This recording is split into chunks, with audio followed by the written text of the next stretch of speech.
Hi hello good morning everyone. இன்னைக்கு கேளால எங்களோட morning ரொட்டீனும் அதே மாதிரி மதிய வரைக்குள்ள எங்களோட வேலைகளும் தான் இந்த வீடியோவில் நீங்கள் பார்க்க போகிறீங்க. உங்களுக்கு எல்லாருக்கும் இந்த வீடியோ பிடிச்சிருக்கும், இல்லைன்னா உங்களுக்கு யூஸ்ஃபுல்லாக இருக்குன்னு நான் நம்புகிறேன். அதனால் ஸ்கிப் பண்ணாமல் முழுசாக பார்க்குறக்கு ட்ரை பண்ணுங்கள். காலையிலே உப்புமா செய்யறதுக்காக பார்க்கும்போது கருவேப்பிலை தீந்துருச்சு. ஸோ அதனால் கருவேப்பிலையில் பறிச்சுட்டு இப்போ உப்புமாவு, கோழி முட்டை அவிச்சது, அதே மாதிரி நேந்திர பழம் எல்லாம் வச்சு காலையில் டிஃபன் சாப்பிட்லாமேட்டு இப்போ உப்புமாவு தான் செஞ்சுட்ருக்கேன். கேரட்டு, பச்சை மிளகாய், வெங்காயம், இஞ்சி, கருவேப்பிலை, கொத்தமல்லி எல்லாம் போட்டு ரொம்ப சூப்பரான உப்புமாவை தான் செஞ்சுட்ருக்கேன்.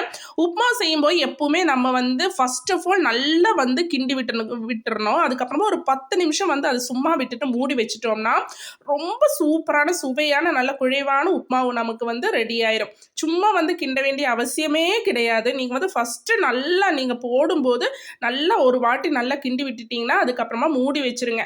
அதுக்கப்புறமா இந்த மாதிரி குழைவாக உங்களுக்கு இந்த ஹோட்டல் ஸ்டைல்லே உங்களுக்கு உப்புமாவு கரெக்டாக கிடைக்கும்.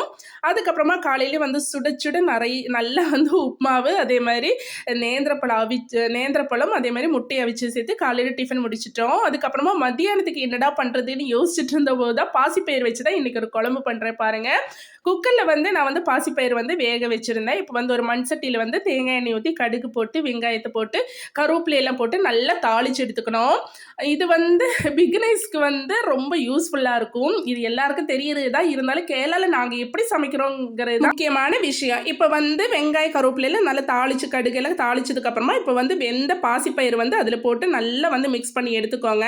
அதுக்கப்புறமா சும்மா தக்காளி, பச்சை மிளகாய், அதே மாதிரி மஞ்சள் தூள், மிளகாத்தூள், உப்பையும் சேர்த்து நல்லா கொதிச்சதும் புளி, அதே மாதிரி தேங்காய் அரைச்சதையும் ஊற்றி நல்லா தண்ணியாக இந்த குழம்பு வச்சு எடுக்கிறோம்.